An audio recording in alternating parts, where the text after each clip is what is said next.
Hello, everyone, and welcome to our AAAM EMP event, Black Women in the Museums. In honor of Women's History Month, we are showcasing 3 women within the Association of African American Museums, Cultural Institutions. My name is Kaila Austin. I'm the Communications Manager for the AAAM EMP Committee, and we are very excited to have you all here today. Joining us are 3 prominent women in our field, starting with Aola Dance, acting superintendent. Hold on. She's a 20-year employee of the National Park Service, and she has served many roles in public history and historic preservation, to include the Frederick Douglass National Park. Sorry, is everyone muted? The Carter G. Woodson Home and the Harriet Tubman National Monument and Historical Park. After serving at the National Capital as the National Capital Regional Ethnographer, Aola joined the team at the Colonial National Historical Park as park historian and supervisor of resources stewardship and science. In that role, Aola manages a team of biologists, archaeologists, and collections managers. Similarly, Aola served as the chief of resources management at Fort Monroe from 2012 to 2014. With an interest in descendant community engagement and the arts, Aola specializes in discussing difficult topics in social history. She received a BA in history from Southern University A&M College, an MA in historic preservation from Savannah College of Art and Design, and a graduate certificate in environmental policy from the George Washington University. Aola is currently a 3rd-year PhD student at Howard University, majoring in US history with a minor in African diaspora and public history. Her research focuses on race in 17th century America, the evolution of racialized slavery, as well as opportunities for healing and reconciliation. Our second panelist is Lauren Tate Beza, with an S, is the Fred and Rita Richmond Curator of African Art at the High Museum of Art in Atlanta, overseeing a collection that includes impressive examples of African masks, sculptures, textiles, beadwork, and ceramics. She previously served as the director of exhibitions at the National Center for Civil and Human Rights, where she curated the Morehouse College Martin Luther King Jr. collection and organized numerous temporary exhibits using the visual arts to engage with social issues. Beza speaks, lectures, and consults at universities, nonprofit organizations, and federal departments on a range of cultural and socio-political topics related to Africa and the African diaspora. She holds a Master's of Arts in African Studies from University of California at Los Angeles and a Bachelor's of the Arts in Africana Studies from California University Northridge. She has been featured on NPR and PBS, as well as the Associated Press, Art Papers, Arts ATL, and the Atlanta Journal Constitution. Olivia, our last panelist, is Olivia Williams. She began working as a cultural history interpreter at the McLeod Plantation Historic Site in 2016. At McLeod, they interpret the history of enslaved people and the legacies of slavery. During her time at McLeod, she has become certified through the National Association of Interpretation as an interpretive guide, and she earned her bachelor's in history and African American studies from the College of Charleston, and is pursuing a Master of the Arts in History with a concentration in public history. She is currently a graduate assistant at the Avery Research Center for African American History and Culture. So thank all of you guys for joining us today. Here's everyone's actually. And we're looking forward to having this conversation with everyone. So as far as all of you guys in our audience, we would love to get the chance to know you guys more. So feel free to post your name and institution any questions and comments that you have as we're going, and please be sure to mute your microphone. So ladies, it's so nice to have you guys with us today. I can't figure out how to, there you guys are. And I guess we can kind of jump right into our questions, huh? So our conversation today will generally be around, you know, our representation as Black women in the historically white field, like. Oh, sorry. Little after five. Little after five. Someone needs to. Someone's unmuted. Oh. As well as current issues of race and gender experienced in our field. So I guess to get started, we'd like to discuss what inspired you to get into your field, whether it be museums, history, or historic sites. What stories did you feel were missing that you would, that were the kind of catalyst for you getting involved here? Aola, I think that's a good one. Just if you Happy to kick things off, and thank you so much to AAAM and to Emerging Professionals for this invitation. I actually am one of those folks where I was pretty young and excited about museums. I grew up in a household with Smithsonian Magazine and National Geographics and Ebony Magazine talking about fine arts and, you know, just traveling about to museums and historic sites. I grew up in the Hampton Roads area, but my family's all from Louisiana. And so every time someone came to visit, we had to take them to DC, take them to all of these different places. So I spent lots of hot summers on Tourmobile and, you know, kind of traveling around, but I was just so intrigued with collections. I had not really thought about a career in historic sites in the field that I'm doing now. I really didn't know it existed until I was approaching graduation. But I just recall being about age 12 and being aware of the field, the term curator or the position curator, and idealizing the opportunity to work in museums. I wanted to touch artifacts. I wanted to know about the history and the people, and I wanted to talk about those stories. Strangely, I did not see the African-American perspective at these sites. And when I did, it was very monolithic. It was the history of slavery. And so even in telling the history of slavery, we're so dynamic. And so that's what much of my work has been about, is expanding that narrative and engaging and talking about slavery with descendants, you know, both in the US as well as more broadly across the diaspora. Well, that's beautiful. Yeah, it's always nice hearing about people where this was, you know, kind of a foundation of the way that you grew up seeing the world. What about Lauren or Olivia? Do either of you want to jump in on this one? So, oh, sorry. Lauren started first.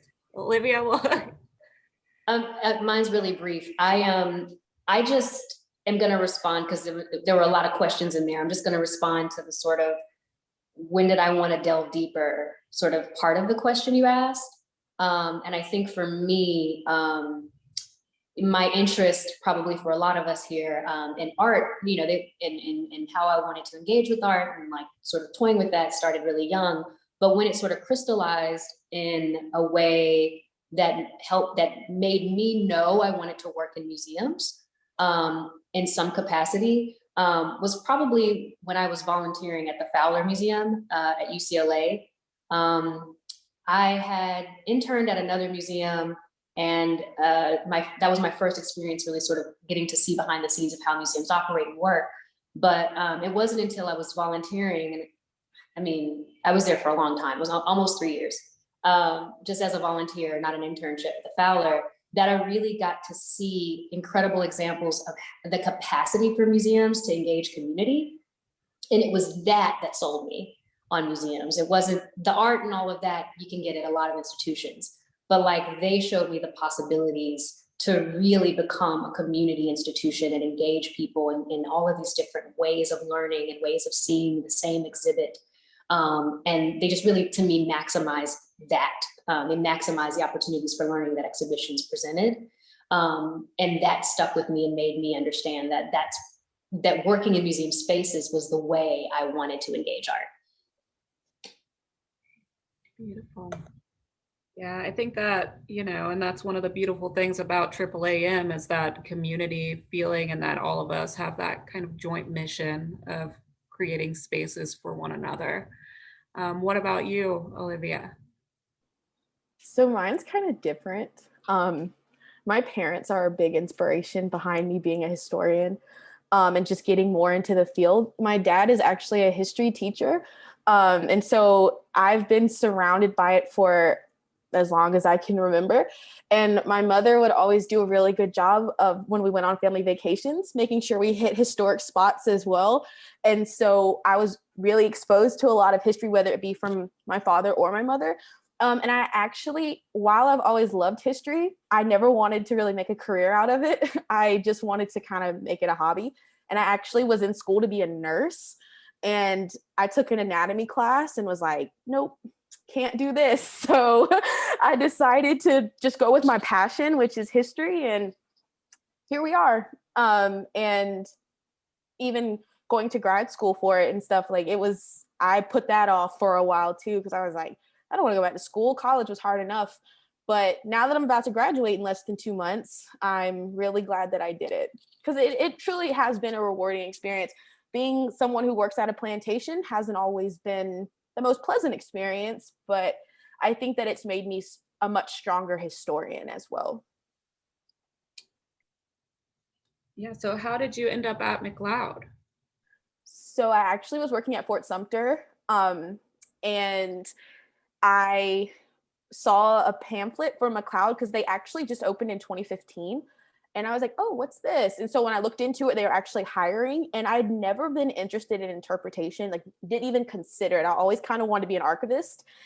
And when I was in college, I actually did this, like mostly 20th century civil rights, especially Malcolm X. So going into something like slavery, I was like, oh, I'm not, really well versed in. Being in South Carolina, they don't exactly spend a lot of time teaching us about slavery either. And so when I applied, I met Sean. Y'all might know Sean Halifax. And I've been there almost 5 years in August. Oh, great. Quite a while. So I think we've covered most of those questions. Since it's Women's History Month, we're going to delve into this. How do you think being a woman has impacted your work? How does, especially being a Black woman in this field? I think being a Black woman in this field and in a lot of fields, it like sharpens your creativity and innovation tools. You have to find new routes to the things that you want to achieve, because so much was not created for you. And I don't even mean the institutional job. I mean the things that you can get to make yourself a better candidate for the institutional job. So going all the way back to like the kinds of fellowships that are available to you that you even know exist before you apply. The kind of schools that you're able to get into or pay for. I mean, there's so many different sort of barriers to success, however you define it, and perhaps even more if you want to work in a space that is male dominated and or white dominated, and you are neither of those things. And so I think the biggest sort of gift, though it's been difficult, of being a Black woman in a lot of professional spaces is that you have to become so flexible and creative, and there's a tenacity that you have to adapt for that makes you unbeatable when you get really good at it. Again, and that's not to negate the fatigue and extra labor that is problematic, but at the end of the day, I think that we are incredibly competitive because we have so many things that we have to learn how to navigate around that are social, political, and economic.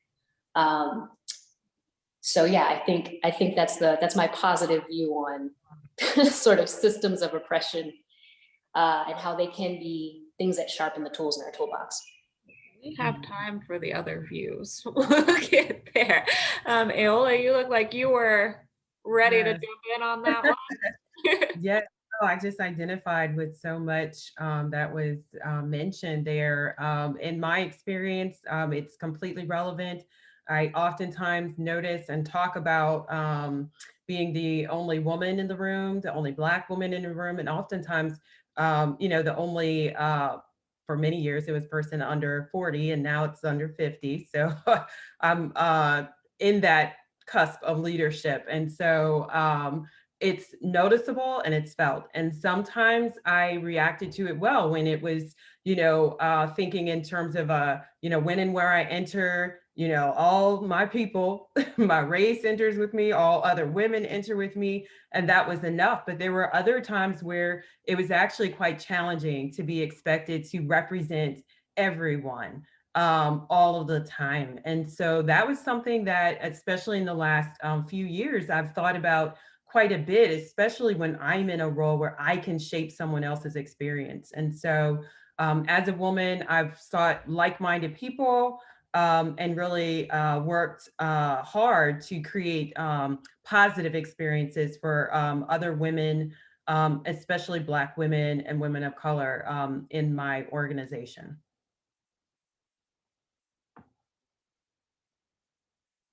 Oh, Kayla, we can't Always hear you. done a wonderful job at making everyone who meets you feel very included. So Wow. like definitely always memorable about you. And then Olivia, your work focuses on specifically Black women in and enslaved moments. So would you like to talk more about how your womanhood has affected your research? Because it seems like it's everything. Yeah, so at McLeod, just for those of you who may not be as familiar with it, we actually are all able to take on our own perspective of slavery and the legacies of slavery. And so mine is about enslaved women, all about their trauma and their experiences. And a really good book that I pulled a lot of my information from is Birthing a Slave.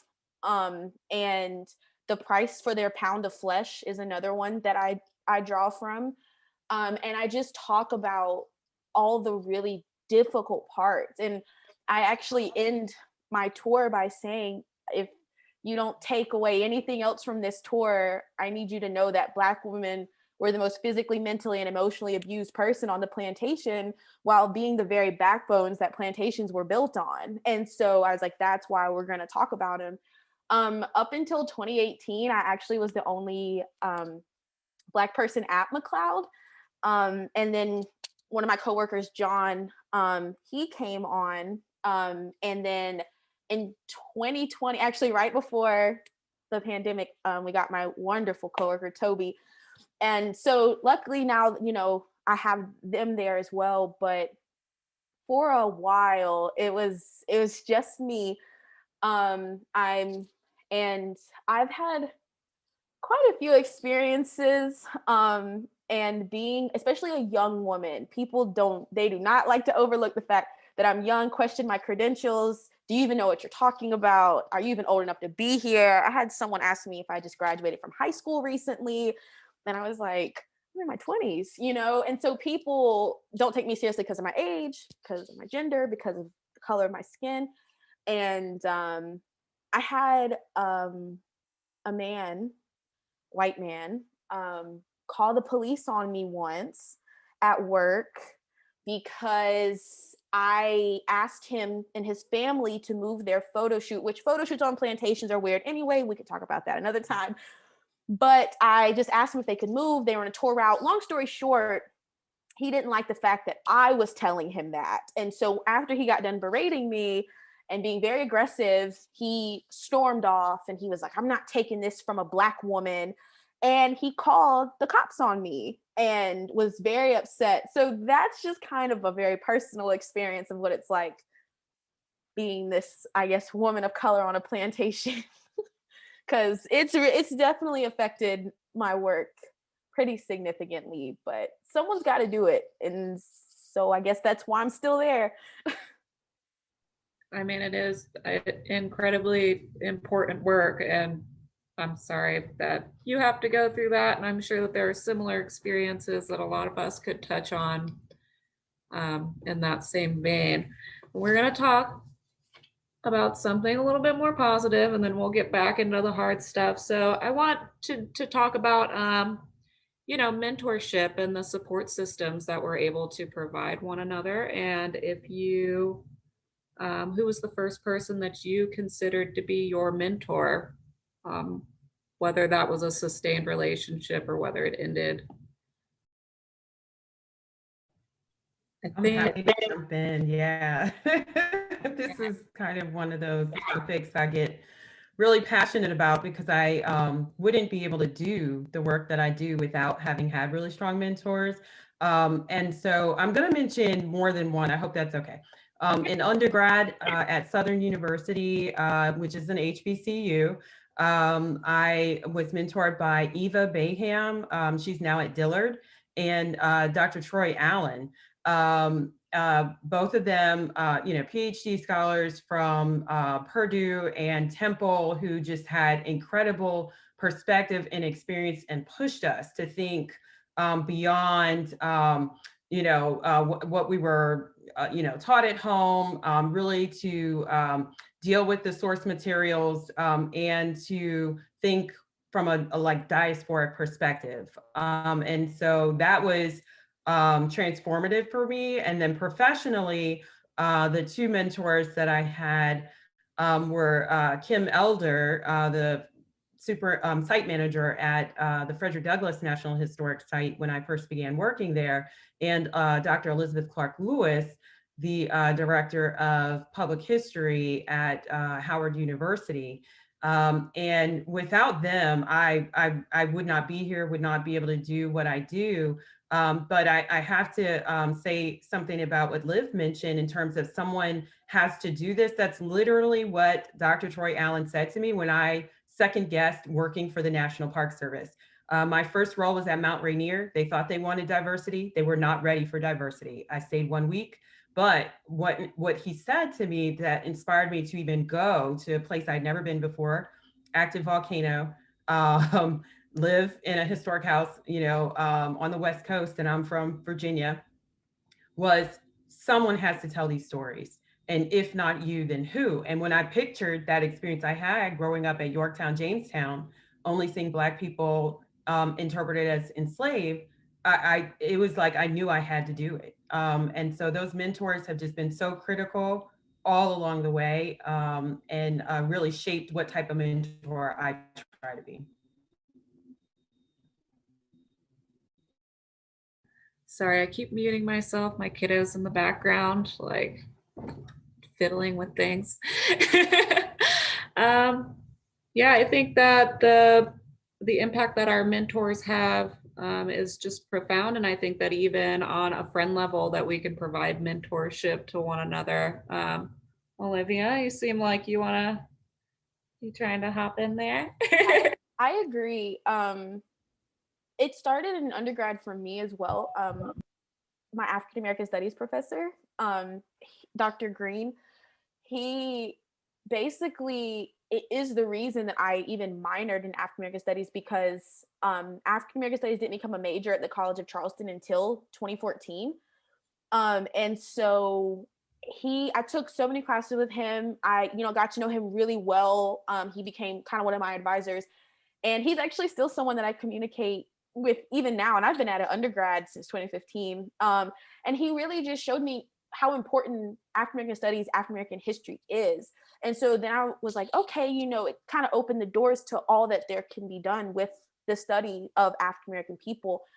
As far as now, I just kind of want to give a shout out to the people that I work with at McLeod. One of my coworkers, Paul, is actually tuned in right now. And we have a small staff. I think there's, excluding my boss, there's like maybe 6 of us. And so we're really, you know, close knit, and we're just there for each other through all the hard stuff, all the really terrible visitors, but the good stuff too. I mean, so I really could not do the work I do day in and day out at McLeod without having them there. And so I just definitely want to say thanks to them. And of course, my parents, they're the best. So those are kind of my guiding lights through this. 'Cause it is hard work if you feel like you're doing it alone. So, Lauren, did you have anyone that you wanted to call out publicly? You don't have to. We can go. I don't really have, I didn't really have any mentors. My story is very different in that I had to kind of, we don't have time to go into it, but my journey was very circuitous. I didn't even get my undergraduate degree until I was 30 years old. And so my approach has been really like scrappy and focused. And I suppose to the extent that I have mentors, it's been, millions of mentors all over the world that I could look up online or read about and research, and then just kind of doing the work. It would have been amazing to have maybe had a more conventional path, I suppose, in terms of some relative ease in preparation for things. But my life just didn't work out that way. I didn't go to college and get set up in that kind of way and then go to grad school and then get the fellowships. And then I didn't do it any kind of way like that.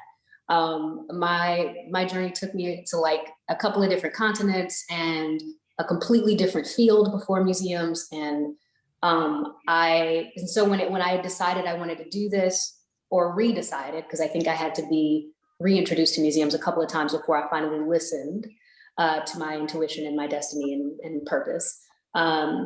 I think by the time I got there, I was just focused. I had all these ideas about where I wanted to be, and I would just manifest it. And so I actually didn't have sort of that experience that I hear a lot of people have, especially now. I do a lot of work with the Atlanta University Center. And it's wonderful that they have this community of support and mentorship. But that just wasn't my story.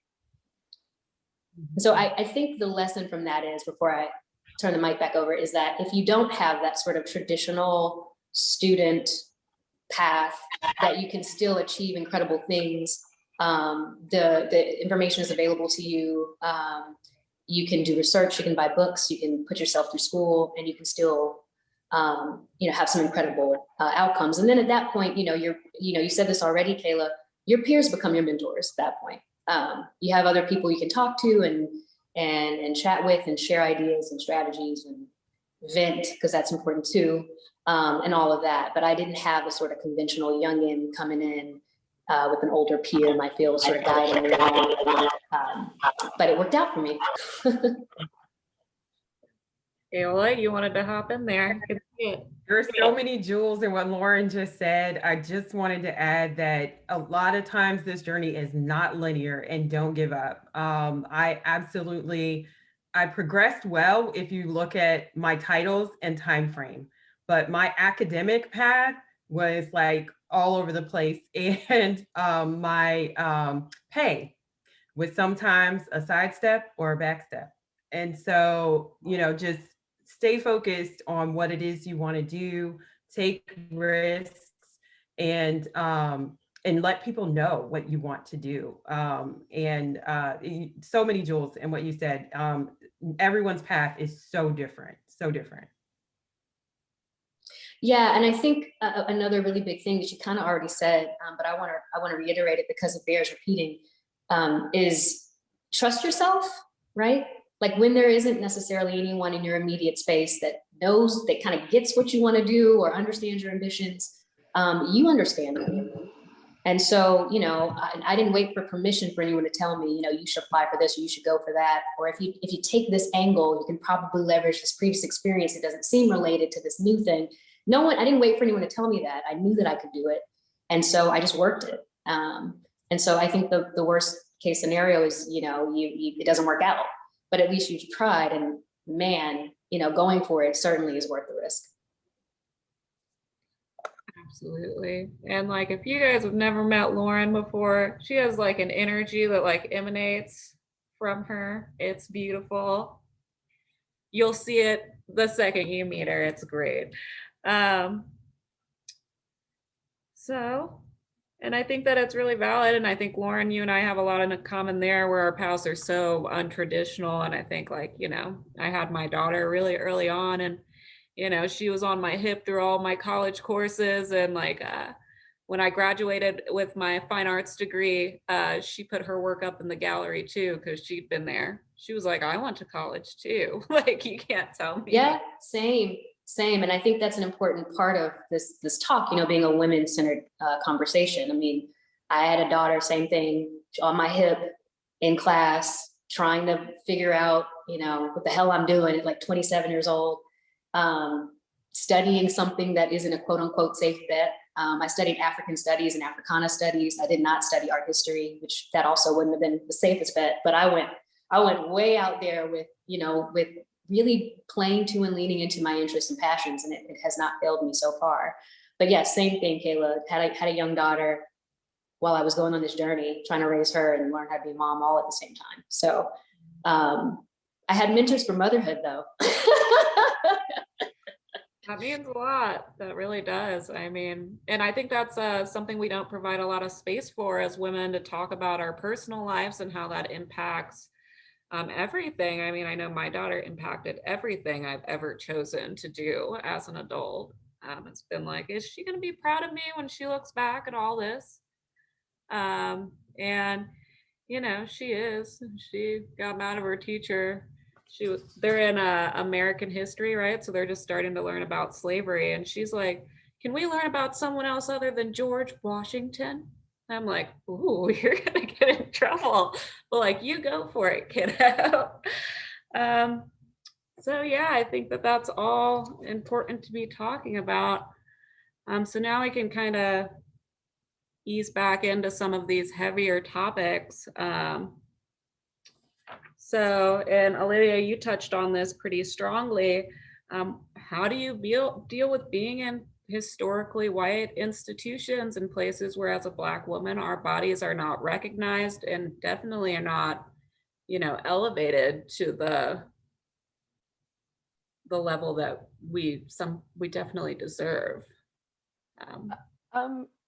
I think it's kind of funny you asked that, because just like 3 weeks ago, it was very recent. I start my tour talking about, you know, this is the McLeod plantation, this is who they were, Civil War, Reconstruction. And then I get into the women. And so I had this couple, it was a white woman and a white man. And I said, okay, guys, like, now we're going to talk about Black women. And this woman looked me dead in my face and said, can we just move on? She was like, I just want to keep moving. And I was like, but you knew that we were talking about Black women. And I think for me, because I've been doing this so long, that I pick and choose my battles. Because old Olivia would have, you know, shut down and been like terrified. But I was like, no, you're gonna get this history today. And so at the end of it, she said, sorry, she said, so what do they feed these slaves anyway? And I was like, they're not dogs. They're not animals, you know? And I was like, after all this, that's what you, and so it's just tough, because being in a place like Charleston, especially, you know, the holy city, you know, people come, they don't want to hear about slavery. They want to hear about Gone with the Wind, porches, gardens, family.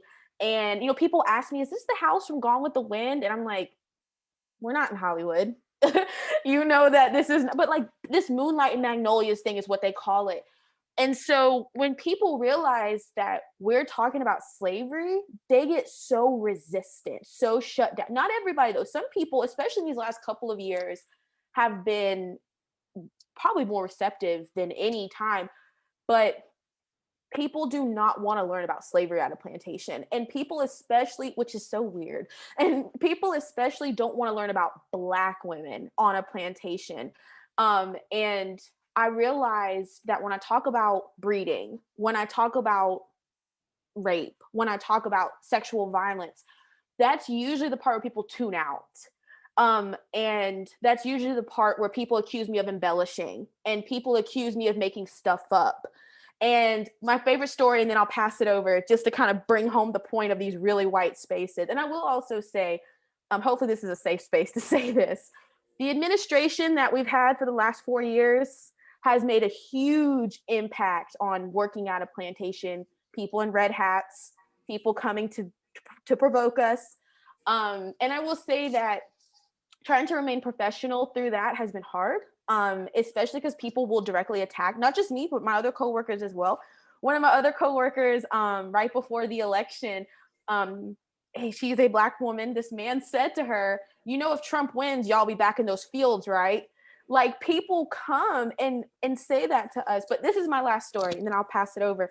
At the end of a tour, this white woman asked me, probably my most asked question, other than how old are these trees, was William McLeod a nice slave owner?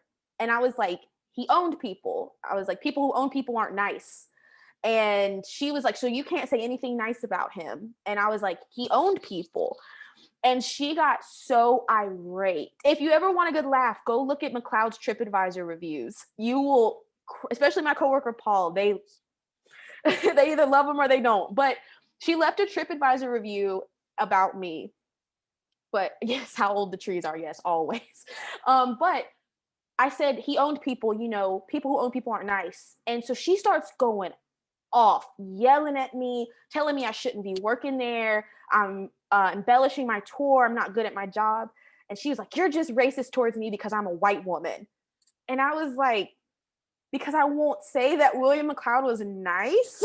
And so she went on TripAdvisor. She emailed my boss and basically told everyone that I was this racist person because I wouldn't appease her. And unfortunately, in Charleston, we're up against 4 other plantation historic sites whose narratives aren't necessarily centered on enslaved people.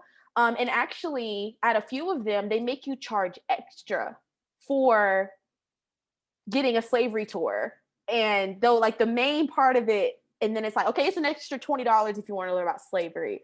And so it's been kind of hard navigating that as well. But like I said, lately, at least, people have been coming because they're like, oh no, we're here because we want the truth. We want the real story. And so that's been a nice, but you know, you always have those moments where people are very resistant, but especially coming from a woman of color because they feel attacked. They feel guilt. That white guilt is real. And it wasn't until I started working on a plantation that I realized that even if you say nothing at all, they're going to feel attacked. But anyway, sorry, Lauren, go ahead. No, you don't need to be sorry. That's what you're here for. Yeah. Also, I love you gonna get this history today. I feel like I'm gonna have to use that. I hope you don't mind. To the question, Kaila, you know, how do you deal with being in historically white institutions? You know, what have you had to learn? It's, you know, to continue to have progress in those contexts. I think, and I hope you guys don't mind me taking up a little bit of space here, but I think you show up with the full value of your unique perspective, and then you match that with a few strategies that I think are really important and actually didn't even occur to me that I would ever have to articulate until my recent position, when I've been asked by lots of people or checked in on by lots of people. And that is that you sort of, one, you manage your expectations. I think that's extremely important. I expect dogs to bark and chickens to cluck. And so I don't have an outsized response of anger or frustration when those things happen, which frees me up to devote my time on strategizing. And what I mean by strategizing very specifically is like leveraging every single opportunity that you have, all of them, even the ones that seem like they might be not preferred in the moment, into success. Thinking about what you're going to do next and how you're going to use those experiences to do that next thing. And for me, I'm thinking 3 steps ahead always. So I don't really have time to get sort of weighted down in the negative experience I might be having. And that's not to say that that experience isn't important. It doesn't impact me in other ways or isn't real. I just I just have learned to sort of allocate my time thinking about how I'm going to win, and that I might not win is never an option. It never even occurs to me. And what I was referencing a minute ago when I said, until I got this job, in my new position at the High Museum, I have had people approach me on the street, text me, email me, and say, we're worried about you. Are you gonna be okay? And it's been, for me, it's been like this strange thing. I'm like, why would I not be okay? And I haven't experienced the feedback in a positive way, even though I guess intellectually I understand that it's coming from a place of concern and perhaps community. And maybe it's people letting me know they're available if I need them. But I just don't engage the world in that way, or white supremacy in that way. I don't give white supremacy that much power, where I wouldn't relinquish so much power as to create a situation for myself and my well-being and the community that needs me, to the extent that you would need to worry about me. I would never give that much power away. I just wouldn't. It's not an option for me. Something would change, period. Whether that means I leave or whatever it means in any situation in my life, right? Like I would hope that, and people who know me, I guess, wouldn't have asked this. It hasn't been tended to be people that know me really well, but I would never relinquish that much power. So to sort of warrant the kind of concern that I saw in people's faces, nothing's happened to me yet, or will happen, I don't believe, because again, I don't manage space like that. But yeah, I think that those are really important things. And the third one, because I said manage expectations. I want to say one more note about managing expectations. You know, I also, this is kind of transcending professional talk here a little, but not only do I expect chickens to cluck and dogs to bark, but I'm going to use a war metaphor. If I'm in battle with an enemy, I don't expect that enemy to help me, right? Like, so I'm not going to say, hey, you know, I don't have any guns. We're getting whooped. Can I get some of your guns real quick so I can help defeat you? Because that's not a reasonable expectation. So if you're following my metaphor, I also don't ask for a lot from people whose expectations I've managed. I just worry about myself and how I'm going to navigate the situation. That is to say that there are givens. And I will reference a little bit about how I grew up, because I realized that this is a huge part of it sort of recently, and in a recent interview talked about my childhood a little. My parents raised me to have this entire like sort of arc of understanding of who I am as a person of African descent, of which the teeniest slither, like the teeniest, tiniest part, was the story of the transatlantic trade and the social and economic disenfranchisement of people of African descent in America. That's not to say that it's not important, but it is to say that my approach to the world and my sense of belongingness far outweighs any concerns about how I'm going to be next victimized, or even thinking that I'm going to be next victimized, because I'm so busy thinking about, I've been indoctrinated with this idea of Black excellence. So I again, it never occurred to me that you need to worry about me, because it never occurs to me that I'm not going to win. And it's just a deep part of who I am. And so again, managing expectations, strategizing, and then the third thing is that piece I just said, which is sort of a harder thing to grasp sometimes. And that's just like a deep emotional and sort of mental sense of self-worth. And those are my three pieces of advice for like managing white spaces, white supremacy in general in the world. I think that some of this stuff is just not going to change. And I guess optimists listening to me would not love to hear me say that.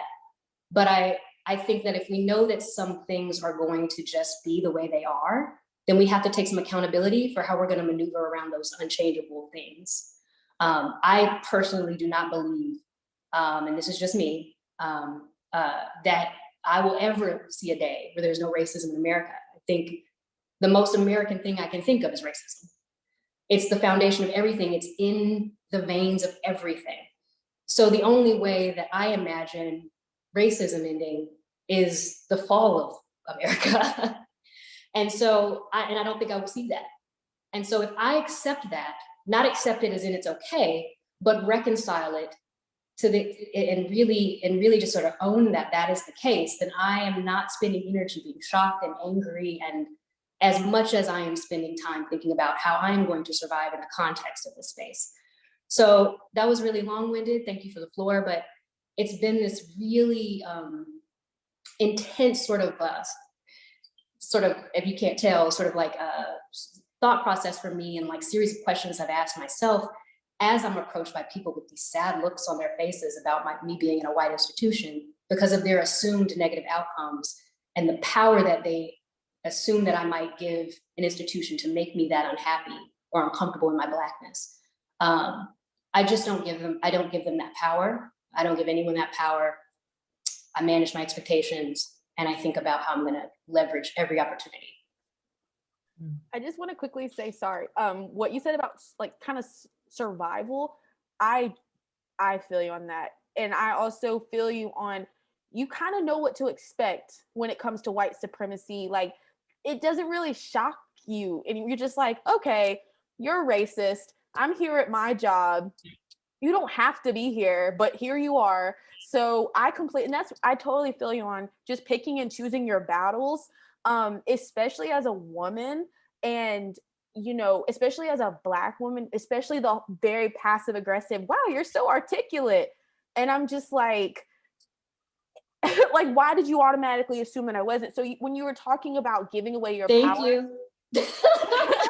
Like, that's my response. I'm right. so articulate. Oh, thanks. Yes, thank you. And so what you were saying about not giving away your power is something that I'm really going to internalize, because that's not something I've thought about before. And I haven't thought about it going as far as, when people are hindering me from doing my job, that I am giving the power that they came looking for to take away from me. So I really appreciate you saying that, because that's something that I'm going to take back with me. Mm-hmm. Mm-hmm. Kaila, I won't say much because I think Liv and Lauren really, they gave us so much to think about and work with. I have spent the last several years of my career working in spaces where I'm changing the narrative. And so I'm particularly at Fort Monroe, where first Africans in the state of Virginia arrived in 1619, as well as the location of where Jefferson Davis was imprisoned after the Civil War. The history of Fort Monroe is predominantly significant to African-American experience, to include the contraband decision and African freedom seekers finding refuge all over the country during the Civil War behind Union lines. These are really dynamic, complicated histories. So I won't, because of time, I can't dig in deep. But what I wanted to say was, for 400 years, the history and the narrative has not been about that long legacy at this site.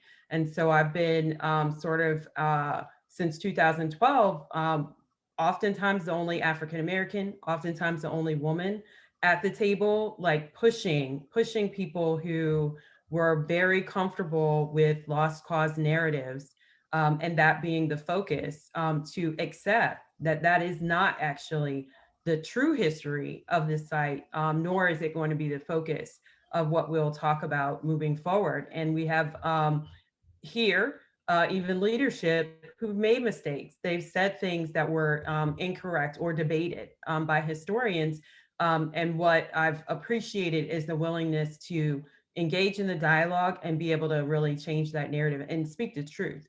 And so there's a lot that's different here, but there's struggles. So as Lauren, I'm right with everyone else when you said you're managing your expectations. I really focus on my goal, my purpose, like my life's purpose, and what I believe I'm here to do. And that's beyond my organization, but I'm able to do so by contributing in this space. And it's not the only way to do history. And so I appreciate that. I also appreciate coupling the arts and the history. It actually, to me, is one of the best ways to connect with people of all ages and backgrounds when you have that opportunity to introduce literary, performing, and visual art and talk about the difficult topics. So that has been my strategy in these spaces where I'm oftentimes the only African American at the table. Yeah, definitely. Lauren, we're going to have you teach master class in self-confidence as you've got that all the way down. Like, she's like, no, don't do it. Yeah, I think we covered most of our hardest questions. So we're going to do a couple of small follow-up questions, and we're going to open the floor to a Q&A for whoever is interested. I think I have one or two from the chat. So what advice do you guys give to, and I think Lauren has her section covered, what advice do you give to emerging museum professionals, especially those within the AAAM EMP group? Whoever wants to start off. I actually am not covered. I have like one little thing that I wanted to add. I think my advice to emerging museum professionals is my advice to all emerging professionals. And I wish someone had told me this. You are in a transactional relationship. Remember that you are a complete person. You get money in exchange for your services, and then you go home. You have a whole life, you have a whole world to experience. Do not invest more, even if it's something you're passionate about and you love most aspects of the job that you have. It is a job. That is my advice to everybody, right? Like all the young folks, I tell my daughter's only 14, I tell her, like, when you go to work, like, that's just your job. It's not your identity. It's not worth much more than the hours you give them that you are compensated for. So that's my little piece. And then I'll leave it to people to be more specific to maybe our other panelists will be more specific to museums, but I just think that's extremely important. And it's probably even more important when you actually are really passionate about your job, because it's harder to turn it off.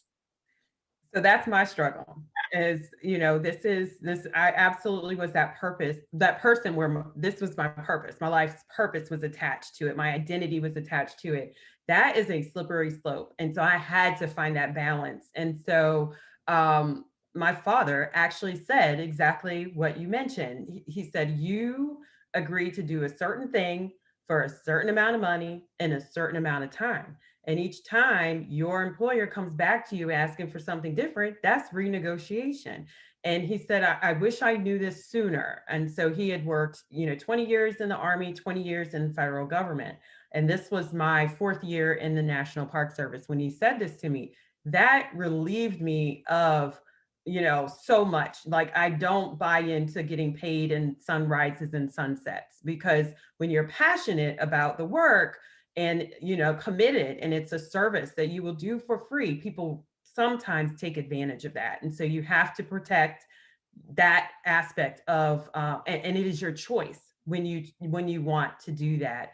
I do still see it very much so as my passion. And so my advice to you is to know what you want, share it with trusted people. So along the way, you will find people who you can tell those folks what your dream is, what your dream job is. You can work through a 5-year plan with them, a short-term plan with them. They'll look out and they'll mention opportunities. They'll collaborate on a project and create something just so that you can, get those experiences that you need and want. And don't be afraid to take risks. I've moved all over the country. I've, like I said, taken forward steps, back steps, side steps. And I don't feel limited in any way by my institution. I appreciate what I'm able to contribute here, but I always collaborate, and I always remain open and receptive to what is ahead of me. So I just wish you all great success, and if I can be of help, please don't hesitate to reach out. Olivia, you got something? I think I have 2 pieces of advice. The first being, and it took me a long time I haven't been in this field nearly as long as the other 2, but something I've learned just in these like short kind of 5 years is not being afraid to stand up for yourself when you feel something is wrong. Even if you think that it's not going to be well received, just still speak up and talk about it, because I know what it's like to be in a space where you're like, oh, I'm here again. But you kind of have to, just speak up. And the other part of it, I totally agree about it being your passion. And when you go home, it's hard to take it off because you love it so much. And then you just take it home with you and then it just sits on you. And so I get that about finding a balance as well. My other piece of advice, I was just talking about this the other day, especially in the museum world, fresh out of undergrad and stuff, just be prepared to not maybe get paid always. Volunteering, interning, as disheartening as it is to have a whole degree and then be someone's unpaid intern, it sucks.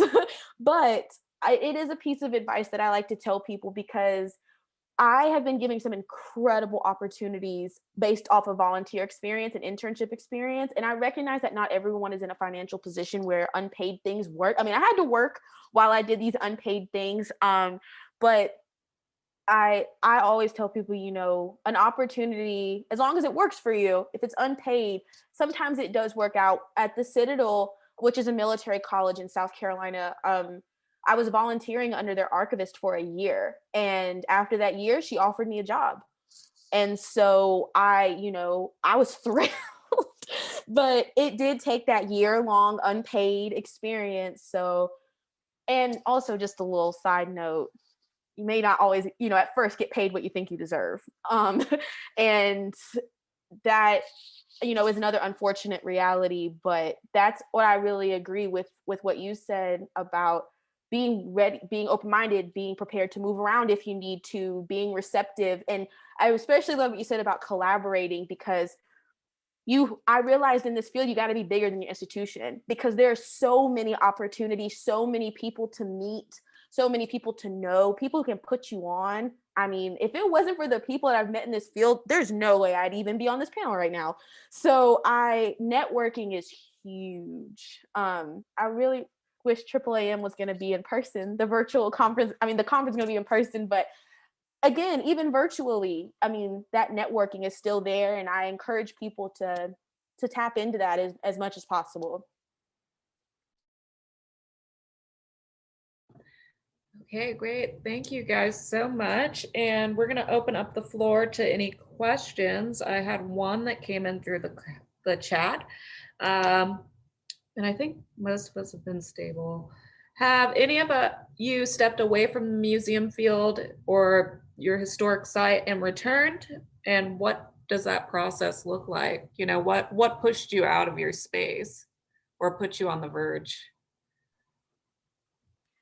I actually have not. I've been 20 years with the National Park Service, and it's almost like every time I think I'm done and I'm walking away, something happens to pull me right back in. So I almost left and was a teacher.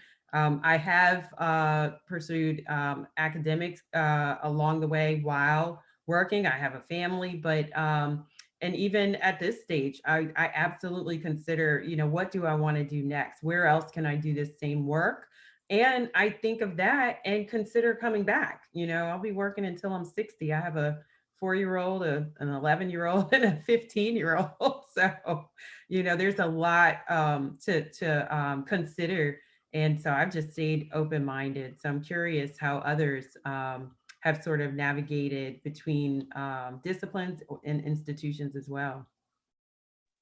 So I haven't actually left McLeod. Like I said, it's been almost 5 years. But when you said on the verge of, that definitely resonated with me. Because I remember back in, I think, because people act crazy in the summertime. It's always the summertime when people want to come to the plantation and just show out. And I remember I sat down with my boss and I said, I can't do this. I was like, I just can't. I was like, people are so racist and so terrible. And I was like, and I love this work. I was like, but who would want to subject themselves to this every day? And he was really receptive and understanding.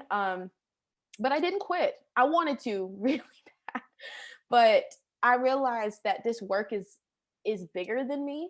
And I found ways to take care of my mental health, because that's the thing that's been taken the most hit is just my mental health. And we actually recently had a staff meeting about our safety, our mental health, and us just being more in tune with it, because it'll creep up on you if you let it. And then burnout starts. And then you're like, and then you're not You need to be fiercely protective of your mental health. Exactly. I mean, I even found this. It's not a luxury. It's just not negotiable, which is kind of what I was talking about before. Absolutely. Yeah. Absolutely. And so I've recently brought it to my boss's attention, and, I was like, you and the people above you, this agency, y'all have got to think about our mental health at this site, because we're actually the only historic site within Charleston County parks. All the rest of them are dog parks, water parks, county parks. And so we actually recently, as a staff, helped draft, I guess you would call it like a policy on racial harassment, not just sexual harassment, and just better protecting us and our mental health. But I completely agree with you, Lauren. Fiercely protecting it is absolutely, I mean, I even found a therapist, and it's been a wonderful experience since then, being able to have someone to unpack with and be able to actually take off, at the end of the day, what I've been wearing all day. So I completely agree. All right. Well, we are right at 7 o'clock, so this timed out really well. Thank you, panelists, Ayla, Lauren, Olivia, so much for joining us. It was a great conversation. I feel like we could probably keep going for another hour if we needed to, but we will respect everyone's time. A few things to mention from AAAM. So our call for proposals is due tomorrow, 11:59 p.m. If you guys need any assistance, like, reach out to us. We can help you out, although it is real last minute, guys. We also have opened up an HBCU internship program. It is a $10,000 program. So if you guys have any questions about that or what it entails, please reach out to us about that. And then on the 20th, next Saturday, we will have a EMP discussion about negotiating salaries. So if that's a subject that you've ever been curious about or would like to know some more information on, please reach out to us and we'd be glad to help you get registered, and we can talk about it more next weekend. Thank all of you ladies for being here.